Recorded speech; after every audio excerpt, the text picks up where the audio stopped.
BK. Kangrali ಗ್ರಾಮ ದೇವತೆಯ 2026 April ತಿಂಗಳಲ್ಲಿ 42 ವರ್ಷಗಳ ನಂತರ ಜಾತ್ರಾ ಮಹೋತ್ಸವ ಜರುಗಲಿದೆ. ಬಿ.ಕೆ. ಕಂಗ್ರಾಳಿ ಶ್ರೀ ಮಹಾಲಕ್ಷ್ಮಿ ಗ್ರಾಮ ದೇವತೆಯ 2026 ಏಪ್ರಿಲ್ ತಿಂಗಳಲ್ಲಿ 42 ವರ್ಷಗಳ ನಂತರ ಜಾತ್ರಾ ಪ್ರಾರಂಭವಾಗಲಿದ್ದು, ಅದರ ನಿಮಿತ್ತವಾಗಿ ಏಪ್ರಿಲ್ 11, 2025ರಂದು ಶುಕ್ರವಾರ ಗ್ರಾಮದಲ್ಲಿ ಲಕ್ಷ್ಮೀದೇವಿ ಜಾತ್ರೆಯ ಶುಭ ಪ್ರಾರಂಭ ಮಾಡಲಾಯಿತು. ಈ ಸಂದರ್ಭದಲ್ಲಿ ಜಾತ್ರಾ ಮಹೋತ್ಸವದ ಕಮಿಟಿ ಸದಸ್ಯರುಗಳು, ಗ್ರಾಮಸ್ಥರು, ಗ್ರಾಮ ಪಂಚಾಯಿತಿ ಸದಸ್ಯರುಗಳು ಉಪಸ್ಥಿತರಿದ್ದರು. ಶ್ರೀ ಮಹಾಲಕ್ಷ್ಮಿ ಗ್ರಾಮ ದೇವತೆಯ ಜಾತ್ರಾ ಮಹೋತ್ಸವ ಕಮಿಟಿಯ ಅಧ್ಯಕ್ಷರು, ಗ್ರಾಮದ ಸರ್ವಾಂಗೀಣ ಅಭಿವೃದ್ಧಿ, ಶಾಂತಿ, ನೆಮ್ಮದಿ ಹಾಗೂ ಮಳೆ ಬೆಳೆ ಚೆನ್ನಾಗಿ ಬರಲಿ ಎಂದು ಗ್ರಾಮ ದೇವತೆಯಲ್ಲಿ ಪ್ರಾರ್ಥನೆ ಮಾಡಿದ್ದೇವೆ ಹಾಗೂ 1 ವರ್ಷದ ಕಾಲಾವಧಿ ಜಾತ್ರಾ ಮಹೋತ್ಸವಕ್ಕೆ ಇದ್ದು, ಈ ಸಂದರ್ಭದಲ್ಲಿ ಅನೇಕ ಧಾರ್ಮಿಕ ವಿಧಿವಿಧಾನಗಳನ್ನು ಕೈಗೊಳ್ಳಲಾಗುವುದು. ಗ್ರಾಮಸ್ಥರು ಕೆಲ ನಿಯಮಗಳನ್ನು ಕಡ್ಡಾಯವಾಗಿ ಪಾಲಿಸಲು ಸೂಚಿಸಲಾಗುವುದು ಹಾಗೂ ಧಾರ್ಮಿಕ ಆಚರಣೆಗಳಿಗೆ ಮಹತ್ವವನ್ನು ನೀಡಲಾಗುವುದು. ಜಾತ್ರಾ ಮಹೋತ್ಸವದ ಕಮಿಟಿ ಸದಸ್ಯರುಗಳು ಸುದ್ದಿಗಾರರೊಂದಿಗೆ ಮಾತನಾಡುತ್ತಾ ತಿಳಿಸಿದರು. तर आपल्या गावात आज लोकांचा उत्साह बघितला, कंग्राळी बी.के. गावामध्ये उत्साह बघितला. तर 42 वर्षानंतर जी जत्रा भरण्यात आली, त्यासाठी लोकांनी अथक परिश्रम घेतले. काही मंडळ असू देत, देवस्थी पंच असू देत, आपण 6 वर्षापासून याचा प्रयत्न करत असताना अनेक वेळा आम्हाला अनेक अडथळे आले. जे काही जागेसंदर्भात कोर्टात दावा असताना आम्ही सामंजस्यपणे काही लोकांना मध्यस्थी करून जो दावा होतो तो आपापसात मिटवलेला आहे.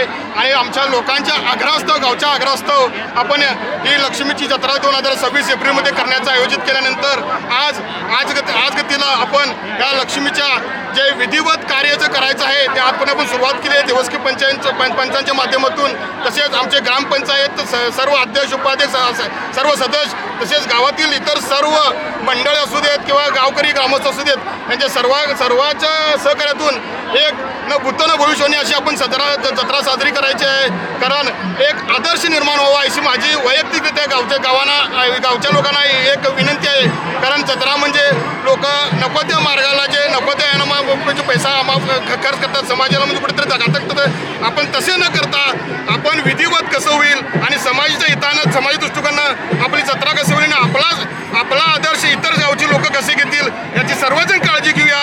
आणि नक्कीच एक आदर्शवत जत्रा करून एक समाजाला एक आदर्श आपण देण्याचा प्रयत्न करूया.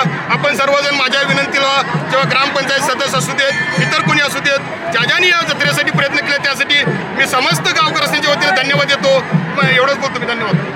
कमिटीचा सदस्य मूर्ती रामचंद्र पाटील या कार्यक्रमाचा उद्देश सांगायचं म्हटल्यानंतर आपण 2026 साली लक्ष्मी जत्रा करण्याचा गावकऱ्यांनी सगळ्यांनी निश्चय केलेला आहे. त्याबद्दल विधिवत कार्यक्रम मी 1 तारीखपासून ते 17 तारीखपर्यंत विधिवत कार्यक्रम करत आहे. आणि त्यानिमित्तानं आज 11 तारीख उद्या पौर्णिमा असल्या कारणानं आज भंडाऱ्याची उधळण आम्ही सगळे म्हणून गावकऱ्यांच्या वतीनं हे करून करत आहे. आणि त्या वतीनं देवीला साकडं घालून, देवीला गारानं घालून की गावची सुख, शांती, समृद्धी व गावाला ऐश्वर्य लाभू दे, सगळ्यांना व्यवस्थित कार्यक्रमामध्ये सगळ्यांना यशस्वी व्हावं याकरिता ही लक्ष्मी करून ह्या आजचा उधळण कार्यक्रम करत आहोत. ह्याच्यानं गावकऱ्यांनी सगळ्यांनी उत्कृष्ट आम्हाला चढून भरभरून साथ दिलेला आहे. असंच हा कायम गावाचा भंडारा होत झाला आहे. असंच गावचा पण उद्धार होऊन गावच्या सगळ्या लोकांचा, हे सगळ्यांचा उद्धार व्हावं. एक वर्ष तुम्ही आता 1 वर्षाचा गॅप कालावधी आता तुम्हाला टाईम मिळाला आहे. काय नियम पाळणार आहे ह्या 1 वर्षामध्ये तुम्ही? या पहिल्यामध्ये एक महिन्यात गावकऱ्यांना पहिली पूजा दसऱ्याला सुरुवात होणार आहे. दसऱ्याला 9 पूजा, पहिली पूजामध्ये जे आपण गाराणा चढवून पालवा सोडायचा, रेडा सोडायचा, हा आपला परत विधिवत करून पुराणाची पूजा करून परत तिथून रथाची सुरुवात करून आपण 5 वार पाळून गावच्या पुढे लक्ष्मीच्या जत्रेची कारवाई करून सुरुवात करायची. या गावचा नागरिक वाहतूक सागाबा पाटील देवस्थान पंच कमिटीचा अध्यक्ष, समजा की अध्यक्ष. गेली 40-42 वर्ष झाली यात्रा करून, त्याच्यानंतर काही केलेलं नव्हतं. यंदा दैवगतीनं गावच्या वतीनं सगळ्यांच्या मनात येऊन ही 2026 तारीख ठरलेली आहे. त्या वतीने व्यवस्थित पार पडण्याची आमची शक्ती देवो. गावकऱ्यांनी असो, कोणी असो, सर्वांना हातपार लावून या जत्रेला शोभा आणावी. ವರದಿ ರತ್ನಾಕರ ಗೌಂಡಿ, ಬಿ.ಕೆ. ಕಂಗ್ರಾಳಿ ಗ್ರಾಮ ಪಂಚಾಯತ್, ಬೆಳಗಾವಿ.